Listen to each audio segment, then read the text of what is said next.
Hi, Monroe students and staff and parents. It's Mrs. Hafdell, and tonight I'm going to read you Aloud, which is one of my absolute favorite books because I love imagining that I'm the little boy or I'm out with the boy and his father owling in the woods at night on a cold, snowy night. Aloud by Jane Yolen, illustrated by John Schoner.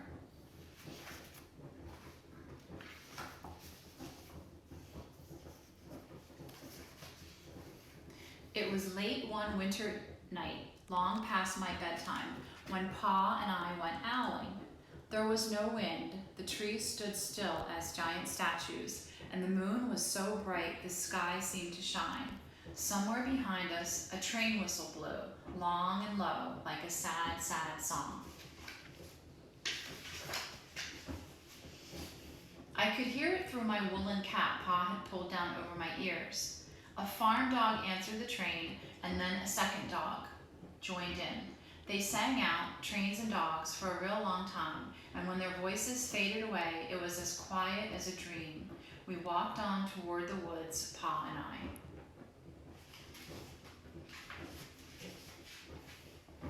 I. Our feet crunched over the crisp snow, and little gray footprints followed us. Pa made a long shadow, but mine was short and round. I had to run after him every now and then to keep up, and my short round shadow bumped after me. But I never called out. If you go owling, you have to be quiet. That's what Pa always says. I had been waiting to go owling with Pa for a long, long time. We reached the line of pine trees, black and pointy against the sky, and Pa held up his hand. I stopped right where I was and waited.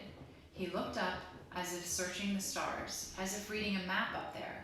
The moon made his face into a silver mask, and then he called, hoo-hoo, hoo-hoo, the sound of a great horned owl. Hoo-hoo, hoo-hoo. Again he called out, and then again. After each call he was silent, and for a moment we both listened. But there was no answer.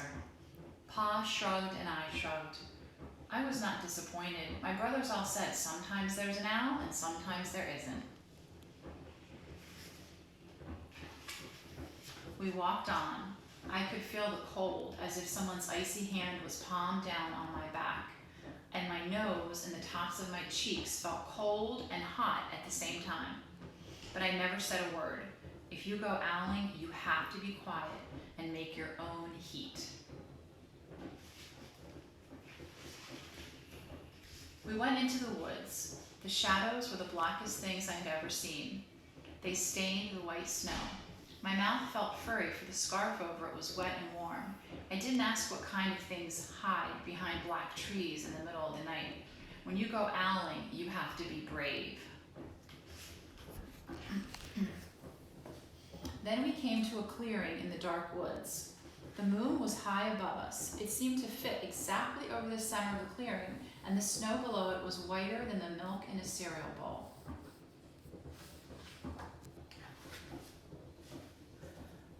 I sighed, and Pa held up his hand at the sound.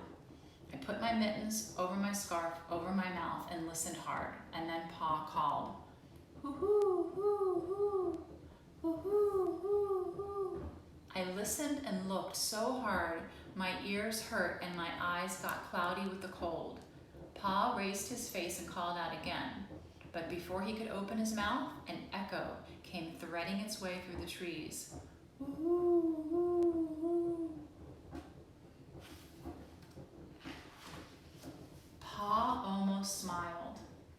Then he called back, ooh, ooh, ooh, ooh, just as if he and the owl were talking about supper or about the woods or the moon or the cold.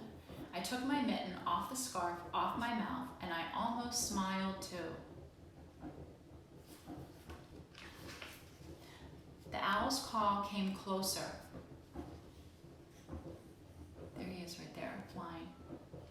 From high up in the trees on the edge of the meadow, nothing in the meadow moved. All of a sudden, an owl's shadow, part of the big tree shadow, lifted off and flew right over us.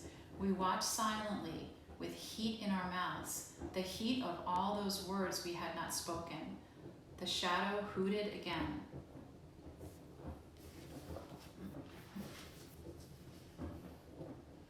Pa turned on his big flashlight and caught the owl, just as it was landing on a branch.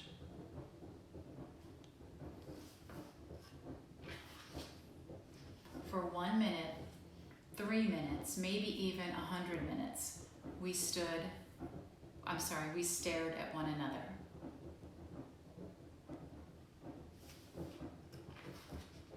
Then the owl pumped its great wings and lifted off the branch like a shadow without sound. It flew back into the forest. Time to go home, Pa said to me. I knew then I could talk. I could even laugh out loud, but I was a shadow as we walked home. When you go owling, you don't need words or warm or anything but hope.